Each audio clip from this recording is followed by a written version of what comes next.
ഏതെങ്കിലും ഒരു വ്യക്തിയോടല്ല പോരാട്ടമെന്നാണ് Rini and George പറഞ്ഞത്. എന്നാൽ ബ്ലോക്ക് ചെയ്തിട്ടുണ്ട് എന്ന കാര്യം കൂടി പറയുന്നുണ്ട്. റോഷിപാൽ നമുക്കൊപ്പം തുടരുന്നുണ്ട്. റോഷിപാൽ, പേര് പറഞ്ഞില്ലെങ്കിലും ആ വ്യക്തിയുമായി ഇപ്പോഴും എന്റെ അടുത്ത സുഹൃത്താണ് എന്ന് റിനിയെക്കുറിച്ച് രാഹുൽ മാങ്കൂട്ടത്തിൽ പറഞ്ഞെങ്കിലും റിനി ബ്ലോക്ക് ചെയ്തിട്ടുണ്ട് എന്നതുകൂടി ഇപ്പോൾ പറയുന്നതല്ലേ നമ്മൾ കേട്ടത്?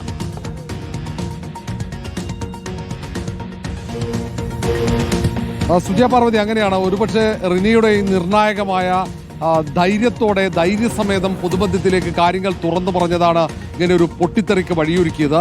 റിനി ആത്മധൈര്യത്തോടെ തുറന്നു പറഞ്ഞില്ലായിരുന്നെങ്കിൽ ഒരുപക്ഷെ മറ്റൊരു പെൺകുട്ടിക്കുണ്ടായ ദുരനുഭവത്തിന്റെ തെളിവുകൾ പുറത്തു വരില്ലായിരുന്നു.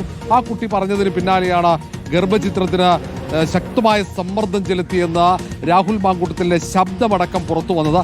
ആ ശബ്ദം പുറത്തു വന്നതോടെയാണ് കോൺഗ്രസ് നേതൃത്വം ഒന്നാകെ പ്രതിരോധത്തിലായത്. നേരത്തെ രാഹുൽ മാങ്കൂട്ടത്തിനോട് മാറി നിന്നുകൊണ്ട് താൽക്കാലികമായി ഒരു ഉപാധ്യക്ഷന്റെ ചുമതല നൽകാനുള്ള ആലോചനയായിരുന്നു ആദ്യഘട്ടത്തിൽ. ഇന്നലെ റെനിയുടെ പ്രതികരണത്തിന് പിന്നാലെ എടുത്ത ഒരു തീരുമാനം. പക്ഷേ ഇന്ന് രാഹുലിനെ പൂർണ്ണമായും വെട്ടിലാക്കുന്ന രീതിയിലുള്ള ശബ്ദം കൂടി പുറത്തു വന്നതോടെയാണ് നേതൃത്വം പിന്നീട് കടുത്ത നിലപാടിലേക്ക് പോകേണ്ടി വന്നത്. KC വേണുഗോപാൽ നൽകിയ നിർദ്ദേശത്തിന്റെ അടിസ്ഥാനത്തിൽ ദീപാദാസ് മുൻഷിയാണ് രാഹുൽ മാങ്കൂട്ടത്തിനോട് രാജി ആവശ്യപ്പെട്ടത്. അല്ലാതെ രാഹുൽ മാങ്കൂട്ടത്തിന് പൊടുന്നനെ ഒരു വെളിപ്പാട് വന്ന് അങ്ങനെ രാജിക്കത്ത് കൈമാറിയതല്ല. കുറ്റകൃത്യം രാഹുൽ മാങ്കൂട്ടത്തിൽ ചെയ്തു എന്ന് കോൺഗ്രസിന്റെ നേതൃത്വത്തിന് ഒന്നാകെ ബോധ്യമായി. അതിന്റെ അടിസ്ഥാനത്തിൽ നേതാക്കൾ ഹൈക്കമാൻഡിനെ സമീപിക്കുന്നു. സംഘടനാ ചുമതലയുള്ള ജനറൽ സെക്രട്ടറി KC വേണുഗോപാൽ സംസ്ഥാനത്തിന്റെ ചുമതലയുള്ള ICC ജനറൽ സെക്രട്ടറി ദീപാദാസ് മുൻഷിയോട് കാര്യങ്ങൾ നിർദ്ദേശിക്കുന്നു. അതിന്റെ അടിസ്ഥാനത്തിൽ രാജിക്കത്ത് കൈമാറുന്നു. ആകെ കോൺഗ്രസ് നേതൃത്വം നൽകിയ ഒരു ഔദാര്യം രാഹുൽ മാങ്കൂട്ടത്തിന് രാജി പ്രഖ്യാപിക്കാനുള്ള അവസരം നൽകിയെന്നതാണ്. അതിനപ്പുറത്തേക്ക് ഇത്രയും ആവശ്യപ്പെട്ടിട്ടില്ല, സ്വയം രാജിവെക്കുന്നു. ആ ഒരു പ്രതീതി ഉണ്ടാക്കാൻ ഈ രാജി വേളയിൽ രാഹുൽ മാങ്കൂട്ടത്തിന് അവസരം പാർട്ടി നൽകിയിട്ടുണ്ട് എന്നത് വ്യക്തമാണ്. അത് സണ്ണി ജോസഫ് MLA KPCC പ്രസിഡന്റിന്റെ പ്രതികരണത്തിലും നമുക്ക് കാണാൻ കഴിയും. ഞാൻ TV പ്രസാദിലേക്ക് വരാം. അതിനു മുൻപ് പ്രവീൺ പുരുഷോത്തമനിലേക്ക് കൂടി. പ്രവീൺ പുരുഷോത്തമൻ, ഈ രാജി പ്രഖ്യാപനം അത് വളരെ നാടകീയമായിരുന്നു. ഇതുവരെ ഞാൻ രാജിവെച്ചിട്ടില്ലല്ലോ, ഇപ്പോൾ സമയം എത്രയായി എന്നൊക്കെ ചോദിക്കുന്നുണ്ടായിരുന്നു. അതിനുശേഷം ഇപ്പോൾ 1:30 ഞാൻ രാജിവെക്കുന്നു. അപ്പോൾ ഈ രാജിക്കത്തൊക്കെ അയച്ചതിന് ശേഷമല്ലേ മാധ്യമങ്ങൾക്ക് മുന്നിലേക്ക് വന്നത്? എന്തൊക്കെയായിരുന്നു, എത്രത്തോളം നാടകീയമായിരുന്നു ചോദ്യങ്ങളിൽ നിന്ന് ഒഴിഞ്ഞു മാറാനായിട്ടുള്ള നീക്കങ്ങളടക്കം നമ്മൾ അവിടെ കണ്ടത്? ഇപ്പോൾ ആരൊക്കെയുണ്ട് അവിടെ പ്രവീൺ? സുജയ, രാഹുൽ മാങ്കൂട്ടത്തിലിന്റെ വീട്ടിൽ നാം ഇന്ന് രാവിലെ എത്തിയപ്പോൾ അദ്ദേഹം ഇവിടെ ഇല്ല എന്നുള്ള മറുപടിയാണ് നമുക്ക് അടുത്ത വൃത്തങ്ങളിൽ നിന്നും അറിയാൻ കഴിഞ്ഞത്. അതിനുശേഷമാണ് ഉച്ചയോടുകൂടി രാഹുൽ മാങ്കൂട്ടത്തിൽ മാധ്യമങ്ങളെ കാണും എന്ന അറിയിപ്പ് വന്നത്. അതിന്റെ അടിസ്ഥാനത്തിൽ നാം പെട്ടെന്ന് വീട്ടിലേക്ക് ചെല്ലുന്നു. അദ്ദേഹം ഈ വാർത്താ സമ്മേളനത്തിന് തയ്യാറായി മുന്നോട്ട് വന്ന ഉടൻ തന്നെ നാം ആദ്യം ചോദിച്ചത് രാജിവെച്ചില്ലേ എന്നുള്ളതായിരുന്നു. അതിന് തിരിച്ച് രാഹുൽ മാങ്കൂട്ടത്തിൽ പറഞ്ഞത് ആര് പറഞ്ഞു രാജിവെച്ചു എന്ന് പറഞ്ഞുകൊണ്ടാണ് അദ്ദേഹത്തിന്റെ വാർത്താ സമ്മേളനം തുടങ്ങിയത്. പിന്നീട് അദ്ദേഹം സ്വയം ന്യായീകരിച്ചുകൊണ്ട് കൂടുതൽ കാര്യങ്ങളിലേക്ക് പോയി. പക്ഷേ ആ വാർത്താ സമ്മേളനം അവസാനിച്ചത് രാജി പ്രഖ്യാപനം, താൻ രാജിവെച്ചിരിക്കുന്നു, അങ്ങനെ ഒരു കാര്യത്തോടു കൂടിയാണ് രാഹുൽ മാങ്കൂട്ടത്തിൽ വാർത്താ സമ്മേളനം അവസാനിപ്പിച്ചത്. അതായത് അദ്ദേഹം വീടിനുള്ളിൽ ഇരുന്നുകൊണ്ട് തന്നെ രാജിക്കത്ത് സമർപ്പിച്ചിരുന്നു. നിമിഷങ്ങൾക്ക് മുമ്പ് തന്നെ രാജിക്കത്ത് സമർപ്പിച്ചിരുന്നു. അതിനുശേഷമാണ് അദ്ദേഹം മാധ്യമങ്ങളെ കണ്ടത്. അപ്പോൾ നാം ചോദിച്ച ആദ്യത്തെ ചോദ്യത്തിന് തന്നെ രാഹുൽ മാങ്കൂട്ടത്തിൽ കളവാണ് പറഞ്ഞത്. അതായത് രാഹുൽ മാങ്കൂട്ടത്തിന് ഉത്തമ ബോധ്യമുണ്ടായിരുന്നു താൻ രാജി സമർപ്പിച്ച ശേഷമാണ് മാധ്യമങ്ങളെ കാണുന്നതെന്ന്. അത് മുകളിൽ നിന്നുള്ള നിർദ്ദേശപ്രകാരം തന്നെയാണ് രാഹുൽ മാങ്കൂട്ടത്തിൽ മാധ്യമങ്ങളെ കണ്ടത്. കാരണം രാവിലെ മുതൽ നാം ഇവിടെയുണ്ട്, പക്ഷേ ആ സമയത്തൊന്നും രാഹുൽ മാങ്കൂട്ടത്തിൽ മാധ്യമങ്ങളെ കാണുന്നതായി ഒരു സൂചന പോലും വന്നിരുന്നില്ല. എവിടെയാണെന്ന് നമുക്ക് ലൊക്കേറ്റ് ചെയ്യാൻ കഴിഞ്ഞിരുന്നു. പക്ഷേ എങ്കിൽ പോലും കാണാൻ സാധ്യതയില്ല, മാധ്യമങ്ങളെ കാണുന്നില്ല എന്നുള്ള ഒരു കാര്യമാണ് നമുക്ക് അറിയാൻ കഴിഞ്ഞത്. പക്ഷേ പിന്നീട് റിപ്പോർട്ടർ TV നാം ആ ഒരു ഓഡിയോ, നിർണായകമായിട്ടുള്ള ഓഡിയോ പുറത്തുവിടുന്നു. അതോടുകൂടി കാര്യങ്ങളെല്ലാം തകിടം മറിയുകയാണ് ചെയ്തത്. കോൺഗ്രസ് നേതൃത്വം, ഒപ്പം തന്നെ യൂത്ത് കോൺഗ്രസിന്റെ ചില പ്രധാനപ്പെട്ട നേതാക്കൾ തന്നെ യൂത്ത് കോൺഗ്രസ് സംസ്ഥാന അധ്യക്ഷന്റെ രാജി ആവശ്യപ്പെട്ടുകൊണ്ടുള്ള അത്തരം ഒരു സൂചനകളിലേക്കൊക്കെ കാര്യങ്ങൾ പോയി. അതിനുശേഷം നിർവാഹമില്ലാതെ രാഹുൽ മാങ്കൂട്ടത്തിന് രാജി വെക്കേണ്ടി വരുന്നു. അപ്പോഴും തുടക്കത്തിൽ നാം ചോദിച്ച ആ ഒരു ചോദ്യത്തിന് മറുപടി നൽകിയത് ആര് പറഞ്ഞു രാജിവെച്ചു എന്ന്, ഞാൻ രാജിക്കത്ത് കൊടുത്തിട്ടുണ്ട് എന്ന് നിങ്ങളോട് ആര് പറഞ്ഞു, അങ്ങനെയുള്ള ചോദ്യങ്ങളുമായാണ് വാർത്താ സമ്മേളനം തുടങ്ങിയതെങ്കിലും ഒടുവിൽ ഈ രാജിക്കാര്യം പറയാൻ തന്നെയാണ് രാഹുൽ മാങ്കൂട്ടത്തിൽ മാധ്യമങ്ങളെ കണ്ടത് എന്ന ആ ഒരു കാര്യത്തിലേക്ക് തന്നെ കാര്യങ്ങൾ വന്നിരിക്കുന്നു. ഏതായാലും ഇപ്പോൾ രാഹുൽ മാങ്കൂട്ടത്തിന്റെ വീടിന് മുന്നിലേക്ക് DYFIയുടെ ഒരു പ്രതിഷേധ മാർച്ച് ഉണ്ടായിരുന്നു. അത് രാജിപ്രഖ്യാപനത്തിന് മുന്നായിരുന്നു. ഇപ്പോൾ കോൺഗ്രസിന്റെ ഒരു പ്രവീൺ, നമുക്ക് അറിയേണ്ടത് ഇപ്പോൾ DYFIയുടെ അടൂർ ബ്ലോക്ക് കമ്മിറ്റിയൊക്കെ വളരെ സജീവമായി തന്നെ അവിടെ പ്രതിഷേധത്തിലുണ്ട്. അവരുടെ പ്രതിഷേധം, ബാനറുകൾ, അതെല്ലാം അവിടെ നമ്മൾ കാണുകയും ചെയ്തതാണല്ലോ. ജില്ലയിലെ DCC അധ്യക്ഷനടക്കമുള്ള ആളുകൾ, പത്തനംതിട്ട ജില്ലാ ഘടകത്തിന്റെ ഒരു നിലപാട് എന്താണ് ഈ വിഷയത്തിൽ?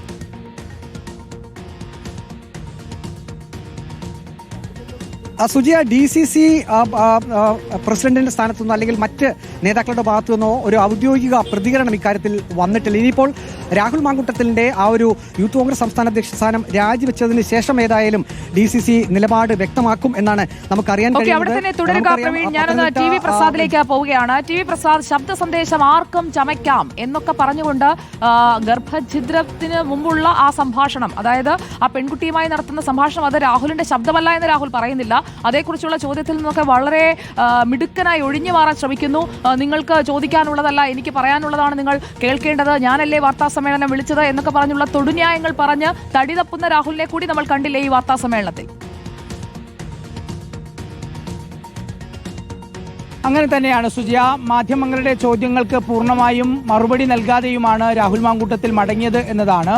വന്ന സമയത്ത് നമ്മുടെ റിപ്പോർട്ടർ പ്രവീൺ പുരുഷോത്തമൻ ആദ്യം തന്നെ ചോദിച്ച ചോദ്യം രാജിയെക്കുറിച്ചായിരുന്നു. പക്ഷേ ആ സമയത്തൊന്നും രാജി വെച്ചിരുന്നില്ല എന്ന അവകാശവാദമാണ് രാഹുൽ മാങ്കൂട്ടത്തിൽ തുടക്കം തന്നെ മുന്നോട്ട് വെച്ചത്. മാത്രമല്ല, ഓരോ ഘട്ടത്തിലും മാധ്യമപ്രവർത്തകരുടെ ചോദ്യങ്ങൾക്ക് കൃത്യമായ മറുപടി നൽകാൻ രാഹുൽ മാങ്കൂട്ടം തയ്യാറായില്ല എന്നുള്ളതാണ്. അവസാനം തനിക്ക് പറയാനുള്ളത് പറഞ്ഞതിന് ശേഷം ചോദിച്ചുകൊള്ളൂ, ഞാൻ ഇവിടെ തന്നെ നിൽക്കുകയാണല്ലോ എന്ന് പറഞ്ഞതിന് ശേഷം അവസാനം രാജിയെക്കുറിച്ച് പറഞ്ഞതിന് ശേഷം തിരിച്ച് വീട്ടിലേക്ക് കയറിപ്പോവുകയാണ് രാഹുൽ മാങ്കൂട്ടം ചെയ്തത് എന്നുള്ളതാണ്. സാധാരണ നമുക്ക് പരിചയമുള്ള രാഹുൽ മാങ്കൂട്ടത്തിൽ അങ്ങനെയല്ലായിരുന്നു. എല്ലാ ചോദ്യങ്ങളോടും കൃത്യമായി പ്രതികരിക്കുകയും മറുപടി പറയുകയും ചെയ്യുന്ന രാഹുൽ മാങ്കൂട്ടത്തിനെയല്ല ഇന്ന് കണ്ടത് എന്നുള്ളതാണ്. സാധാരണയിൽ നിന്ന് വ്യത്യസ്തമായി മാധ്യമപ്രവർത്തകരോട് അവരോട് തിരിച്ച് തർക്കിക്കുന്ന രീതിയിലേക്കുള്ള ഒരു രാഹുൽ മാങ്കൂട്ടത്തെയാണ് നമ്മൾ കണ്ടത്. പ്രത്യേകിച്ച് നമ്മുടെ റിപ്പോർട്ടറോടായിരുന്നു ആ രീതിയിലുള്ള പ്രതികരണങ്ങൾ രാഹുൽ മാങ്കൂട്ടത്തിന്റെ ഭാഗത്തുനിന്നുണ്ടായത് എന്നുള്ളതും ശ്രദ്ധേയമായ ഒരു കാര്യം തന്നെയാണ്. നേരത്തെ സുജയും റോഷിയും പറഞ്ഞു തന്നെയാണ് അതിലെ പോയിന്റ്. അതായത് താൻ തൻ്റെ ഇഷ്ടത്തിന് ആ പാർട്ടിയെ പ്രതിസന്ധിയിലാക്കരുത് എന്നുള്ളത് കൊണ്ട് സ്വയമേവ വെച്ച രാജിയാണ് എന്ന് വരുത്തി തീർക്കാനായിരുന്നു തൻ്റെ വാർത്താ സമ്മേളനത്തിലെ രാഹുൽ മാങ്കൂട്ടത്തിൻ്റെ ശ്രമം. പക്ഷേ അതല്ല, കോൺഗ്രസിൽ നടന്നത് എന്താണെന്ന് നേരത്തെ റോഷിപ്പാൽ വിശദീകരിക്കുകയും ചെയ്തിട്ടുള്ളതാണ്.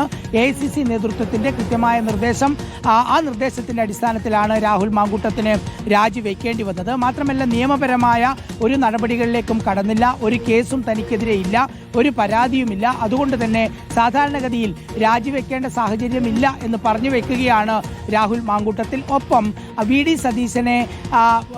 ഡി സതീശനോട് യുവനടി പറഞ്ഞ കാര്യം, അങ്ങനെ ഒരു കാര്യം രാഹുൽ മാങ്കൂട്ടത്തോട് വി.ഡി. സതീശൻ പറഞ്ഞിട്ടില്ല എന്നുകൂടി രാഹുൽ മാങ്കൂട്ടത്തിൽ പറഞ്ഞു വയ്ക്കുന്നുണ്ട്. സാധാരണഗതിയിൽ അങ്ങനെ ഒരു പ്രതികരണം രാഹുൽ മാങ്കൂട്ടത്തിന്റെ ഭാഗത്തുനിന്ന് ഇല്ലാത്തതാണ്.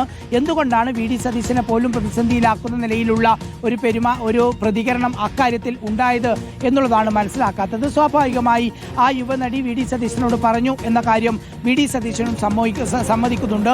ഉറപ്പായിട്ടും ആ വിഷയം വി.ഡി. സതീശൻ രാഹുൽ മാങ്കൂട്ടത്തോട് സംസാരിച്ചിട്ടുമുണ്ടാകും. പക്ഷേ അങ്ങനെ സംസാരിക്കാൻ സാധ്യതയുള്ള ഒരു വിഷയം എന്നോട് സംസാരിച്ചിട്ടില്ല എന്ന് രാഹുൽ മാങ്കൂട്ടം ഈ ഒരു ഘട്ടത്തിൽ പറയാനുള്ള കാരണം എന്താണ് എന്നുള്ളതാണ് മനസ്സിലാവാത്തത്. മാത്രമല്ല, സർക്കാരിനെതിരെ വലിയ ശക്തമായ സമരമാണ് കോൺഗ്രസിന്റെയും BJPയുടെയും മറ്റ് പ്രതിപക്ഷ പാർട്ടികളുടെ എല്ലാം നേതൃത്വത്തിൽ സംസ്ഥാനത്ത് നടക്കുന്നത്. അങ്ങനെ ഒരു പോരാട്ടത്തിന് തനിക്ക് എതിരായ മോശം പരാമർശങ്ങളും വിവാദങ്ങളും അതിന് വിലങ്ങുതടിയായിക്കൂടാ എന്ന് പറഞ്ഞുകൊണ്ട് ഒരു സാധാരണ കോൺഗ്രസ് പ്രവർത്തകന്റെ വീരപരിവേഷം കിട്ടുന്നതിന് വേണ്ടിയുള്ള ഒരു ശ്രമമായിരുന്നു രാഹുൽ മാങ്കൂട്ടത്തിൽ അവസാന ഘട്ടത്തിൽ നടത്തിയത് എന്നുള്ളതും ശ്രദ്ധേയമാണ്. രാഹുൽ മാങ്കൂട്ടത്തിൽ അവകാശപ്പെടുന്നത് വാർത്താ സമ്മേളനം നടത്തുന്ന ആ ഒരു ഘട്ടം വരെ താൻ രാജിവെച്ചിട്ടില്ല എന്നുള്ളതായിരുന്നു. പക്ഷേ യഥാർത്ഥത്തിൽ രാഹുൽ മാങ്കൂട്ടം സ്വയം തീരുമാനിച്ച് എടുത്ത രാജിയല്ല, അത് കോൺഗ്രസ് നേതൃത്വത്തിന്റെ ആവശ്യപ്രകാരമുള്ള രാജിയായിരുന്നു. കോൺഗ്രസ് വലിയ പ്രതിസന്ധിയിലേക്ക് നീങ്ങി, ഒപ്പം UDFും വലിയ പ്രതിസന്ധിയിലേക്ക് നീങ്ങി. CPIMന്റെ നേതാക്കളുടെ ചോദ്യങ്ങൾക്ക് മറുപടി പറയാൻ പറ്റാത്ത വിധം പ്രതിരോധത്തിലാക്കുന്നതിന് മുമ്പ് രാഹുൽ മാങ്കൂട്ടം പടിയിറങ്ങണം എന്നുള്ളത് തന്നെയായിരുന്നു. ഇനി ഉയരുന്ന ചോദ്യം ബാക്കിയുണ്ട് സുജയ. കാരണം